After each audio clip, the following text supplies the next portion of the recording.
ಸರ್ಕಾರವನ್ನ ಕಟ್ಟಿ ಹಾಕಲು ದೋಸ್ತಿ ನಾಯಕರು ಇದೀಗ ಸರ್ಕಸ್ ಅನ್ನ ಮಾಡ್ತಾ ಇದ್ದಾರೆ. ಕಾಂಗ್ರೆಸ್ ಸರ್ಕಾರವನ್ನ ಕಟ್ಟಿ ಹಾಕಲು ದೋಸ್ತಿ ನಾಯಕರು ಇದೀಗ ಸರ್ಕಸ್ ಅನ್ನ ಮಾಡ್ತಾ ಇದ್ದಾರೆ. ಕಾಂಗ್ರೆಸ್ ವೈಫಲ್ಯಗಳೇ ವಿಪಕ್ಷಗಳಿಗೆ ಬ್ರಹ್ಮಾಸ್ತ್ರ ಆಯ್ತಾ ಎನ್ನುವ ಪ್ರಶ್ನೆ ಎದುರಾಗ್ತಾ ಇದೆ.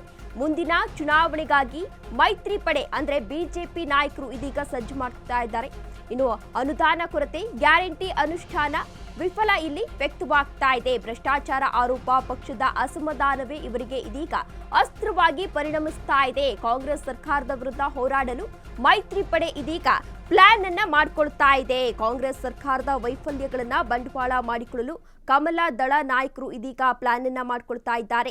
ದೂರದೃಷ್ಟಿಯನ್ನ ನೆಟ್ಟಿರುವ ಎನ್ಡಿಎ ಮೈತ್ರಿ ಪಡೆ ಅಭಿವೃದ್ಧಿಗೆ ಅನುದಾನ ಕೊರತೆ ಇರಬಹುದು, ಇನ್ನು ಗ್ಯಾರಂಟಿ ಅನುಷ್ಠಾನದ ವಿಫಲತೆ ಇರಬಹುದು, ಸರ್ಕಾರದ ಭ್ರಷ್ಟಾಚಾರ ಇರಬಹುದು, ಜೊತೆಗೆ ಕಾಂಗ್ರೆಸ್ ಪಕ್ಷದೊಳಗಿನ ಅಸಮಾಧಾನವೇ ಇವರಿಗೆ ಲಾಭ ಎನ್ನಲಾಗ್ತಾ ಇದೆ. ಈಗಾಗಲೇ ಕಾಂಗ್ರೆಸ್ ಸರ್ಕಾರದಲ್ಲೂ ಕೂಡ ಬಣಬಡಿದಾಟ ಅನ್ನೋದು ಇದೆ. ಇನ್ನು ಏನು ಕೆಪಿಸಿಸಿ ಅಧ್ಯಕ್ಷರ ಬದಲಾವಣೆ ವಿಚಾರ ಕೂಡ ಪ್ರಸ್ತಾಪವಾಗಿತ್ತು, ಅವರವರಲ್ಲೇ ಈಗ ಜಗಳ ಕೂಡ ಆಗ್ತಾ ಇದೆ. ಅದು ಇದೀಗ ಬಿಜೆಪಿಯವರಿಗೆ ಬ್ರಹ್ಮಾಸ್ತ್ರ ಆಗುತ್ತಾ ಎನ್ನುವ ಪ್ರಶ್ನೆ ಕೂಡ ಎದುರಾಗ್ತಾ ಇದೆ.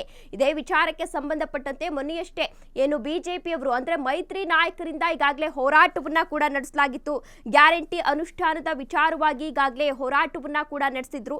ಇದು ಇವರಿಗೆ ಲಾಭ ಆಗುತ್ತಾ? ಇದೀಗ ಸರ್ಕಸ್ ಅನ್ನ ಮಾಡ್ತಾ ಇದ್ದಾರೆ. ಇದೀಗ ಮೈತ್ರಿ ನಾಯಕರು ಸರ್ಕಾರದ ವಿರುದ್ಧ ಆಡಳಿತ ವಿರೋಧಿ ಅಲೆಯನ್ನ ಸೃಷ್ಟಿಸುವ ಪ್ರಯತ್ನವನ್ನ ಕೂಡ ಮಾಡ್ತಿದ್ದಾರೆ.